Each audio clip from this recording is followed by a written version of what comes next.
My God is so big, so strong and so mighty, there's nothing my God cannot do. My God is so big, so strong and so mighty, there's nothing my God cannot do. The mountains are his and the valleys are his and the trees are his handiwork too. My God is so big, so strong and so mighty, there's nothing my God cannot do. All right, good evening and welcome to another edition of Kids Corner, a time where I get to just talk to the kids, and I hope that you kids are having a great week. Being at home and getting your schoolwork done online now, and doing lots of other neat things. But I hope you're having a great week. Miss seeing each and every one of you. Have a couple of pictures I want to show you this evening.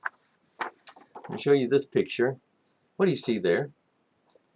You see a baby bird under his mama's wing or her mama's wing. Isn't that a neat picture? Kind of cool. Let me show you another one. What do you see there?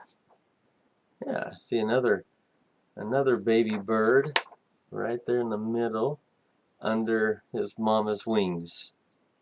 Isn't that neat? And this one might be my favorite. Look at this one. Isn't that cool? We got two baby birds, one under each wing, each of mama's wings. Oh, what do you think the mama bird is doing that? What is she doing there?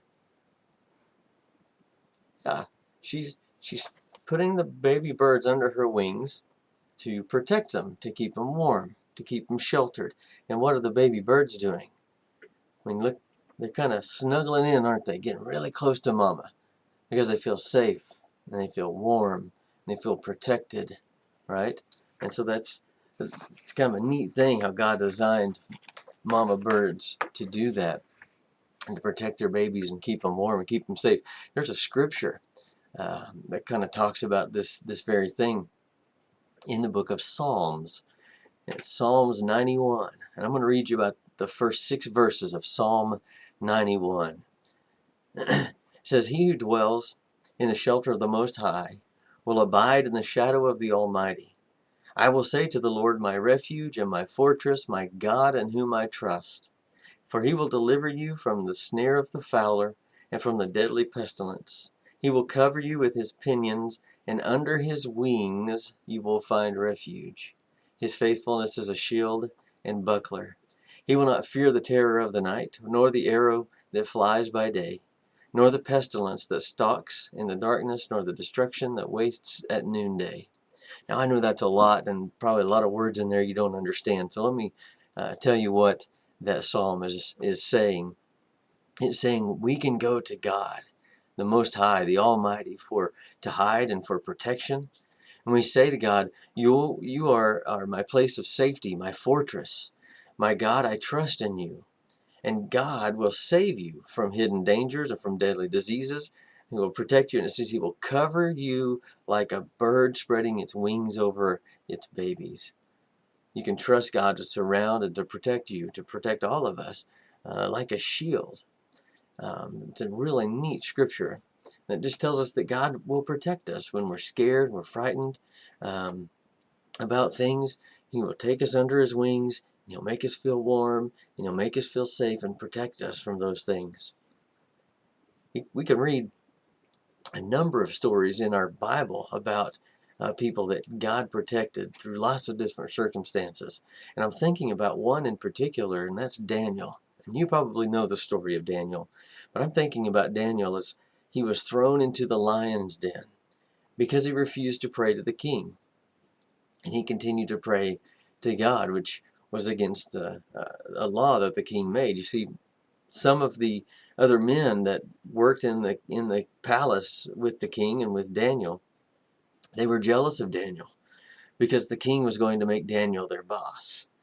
And so they got together and they made a plan, and they talked to the king, and they talked him into making a law that said that everybody had to pray to the king and not to their own God for the next 30 days. Which they knew that Daniel would continue to pray to his God because he was very dedicated to God. And they were trying to make a trap for him so they could catch him and get him in trouble and have him killed so that he wouldn't be their boss.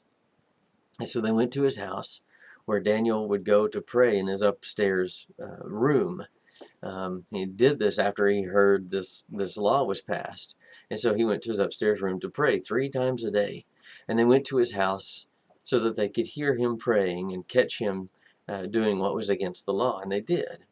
And so they heard him praying, and they went back to the king and they reported it to the king. Well, the law said that if somebody was caught praying to any other god besides the king, they were to be thrown into a lion's den. And so the king had Daniel arrested, and he had him thrown into a lion's den, even though he didn't want to, because the king liked Daniel a lot, but he had to follow the law.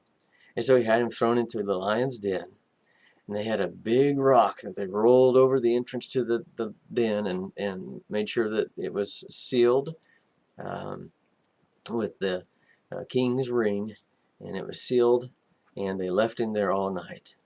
Now God sheltered Daniel. He put him under his wings, and he protected him, and he made it to where those lions didn't even bother Daniel. They didn't touch him. They didn't come sniff him or lick him or anything. They left him alone all night long. And so the king, he didn't sleep all night. He felt bad about what happened because he liked Daniel, and he had said, "I hope that God protects you."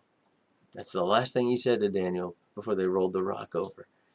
And he went first thing in the morning, and he ran to the tomb, and he had him open the tomb, and he called to Daniel, and Daniel walked out of, not the tomb, the den, and Daniel walked out of the den. And the king was excited because Daniel was alive. And so the king even made a law then that day that everybody in his kingdom was to pray to God, to Daniel's God. And he had those men that plotted against Daniel and made that plan. He had them thrown into the lion's den, and it says the lions ate them all up. You see, God protected Daniel because Daniel was devoted to God. He served God, he prayed to God, and even when he was told not to because it was against the law, he found a way to pray to God and continue to serve God. And that's what we're supposed to do. Continue to serve God. Even when things are different and things are weird and we can't all be together the way we're used to being together for this time, we can still serve God, and we can still pray to God, and we can still love God. And what God says in Scripture, in the Psalms, and even in these stories, is that He's going to protect us. He's going to cover us with His wings. He's going to keep us protected and safe and warm and comfortable. And so if you feel a little bit anxious or a little bit scared because you don't know what's going on with all these things right now, just say a prayer to God and ask Him to keep you safe. Ask Him to keep you warm. And He's going to cover you with His wings, just like a mama bird covers her babies and keeps them sheltered and protected and safe and warm and comfortable. Hope that's a neat lesson for you. I hope that means something to you. And I would encourage you to take your own Bible and open it up, read the story of Daniel. In the same book, you can read the story about Shadrach, Meshach, and Abednego and how God protected them in a special way. Go read those stories. Read the story of Joseph and how God protected him through a whole bunch of different things. Those are all great stories to read about how God protected people, and there are others. Those are just a few for you to maybe look up and to start with. I love you guys very much. Again, I hope you've had a great week. I hope you continue to have a great week. And until we get to see each other again, I love you guys. We'll see you next time on Kids Corner.